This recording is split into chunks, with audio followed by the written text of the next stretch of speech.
ব্যর্থতা কাটিয়ে ওঠার ৭ উপায়। সফল মানুষের পরামর্শ ও কর্মপদ্ধতি অনুসরণ করে আমরা অনেকেই নিজের জীবনে সফল হতে চাই। বিশেষজ্ঞরা বলেন, সফলদের সাফল্যের পেছনের অন্যতম হাতিয়ার হল ব্যর্থতাকে মূল্যবান বিবেচনা করে বিপুল বিক্রমে ফিরে আসেন তারা। ব্যর্থতা থেকে শক্তি সঞ্চয়ে যে 7টি পদক্ষেপ নেওয়া যায়, এ লেখা থেকে তা জেনে নিন। ১. গ্রহণের মানসিকতা। ব্যর্থ হওয়ার লক্ষ্য কারোই থাকে না, কিন্তু একে গ্রহণ করার মানসিকতা ধারণ করতে হবে। ব্যর্থতা মাধ্যাকর্ষণ শক্তির মতো, যা এড়ানো যায় না। এখান থেকে কৌশল ও শক্তি সংগ্রহের ইচ্ছা থাকলে ভয় উড়ে যাবে। ২. মেনে নেওয়া। ব্যর্থতাকে মেনে নেওয়ার প্রস্তুতি থাকা ব্যবসাকে দ্রুত এগিয়ে নিতে সহায়তা করে।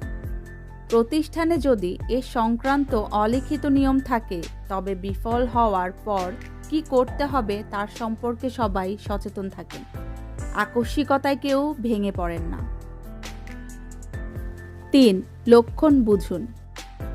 লক্ষ্য অর্জনে ব্যর্থ হতে চলেছেন, এর কিছু লক্ষণ প্রকাশ পায়। যদি তা আগে থেকে শনাক্ত করতে পারেন, তবে সিদ্ধান্ত নেওয়ার যথেষ্ট সময় থাকবে। এর চর্চা করতে থাকুন। ৪. পূর্ব প্রস্তুতি রাখা। হাসপাতালের জরুরি বিভাগ যেমন যে কোনো রোগীর সমস্যায় জরুরি ভিত্তিতে পদক্ষেপ গ্রহণ করে, তেমনি প্রস্তুতি নিজের মধ্যেও রাখবেন। ব্যর্থ হওয়া মাত্র যদি জরুরিভাবে পরবর্তী করণীয় ঠিক করতে পারেন, তবে ধকল সামলে ওঠা কঠিন হবে না। ৫. কারণ নির্ণয়। একবারে আসল খবর বের করতে হলে সঠিক প্রশ্ন করতে হবে, তবেই ব্যর্থতার মূল কারণ পরিষ্কার হবে। এগুলো জানতে পারলে আর ভুল হওয়ার আশঙ্কা থাকে না। কাজের ধরন ও পরিস্থিতি বিবেচনা করে সঠিক প্রশ্ন উত্থাপন করতে পারলেই আপনি বাস্তবতা অনুধাবন করতে পারবেন। ৬. কর্মপরিকল্পনা। প্রত্যেক কর্মীর কর্মদক্ষতা বৃদ্ধিতে নতুন নতুন কর্মপরিকল্পনা গ্রহণ করতে হবে। এই কর্মপরিকল্পনা এমন হবে যেখানে ব্যর্থতা থেকে পাওয়া শিক্ষার প্রয়োগ ঘটে। ৭. ব্যর্থতার শিক্ষা। কর্মক্ষেত্রে এক ধরনের সংস্কৃতি বিরাজ করে, একে কার্যকর ও শক্তিশালী করার চেষ্টা করবেন। প্রতিষ্ঠানে ব্যর্থতার শিক্ষা কর্মপরিবেশের মৌলিক সাংস্কৃতিক উপাদান হিসেবে প্রবেশ করবে।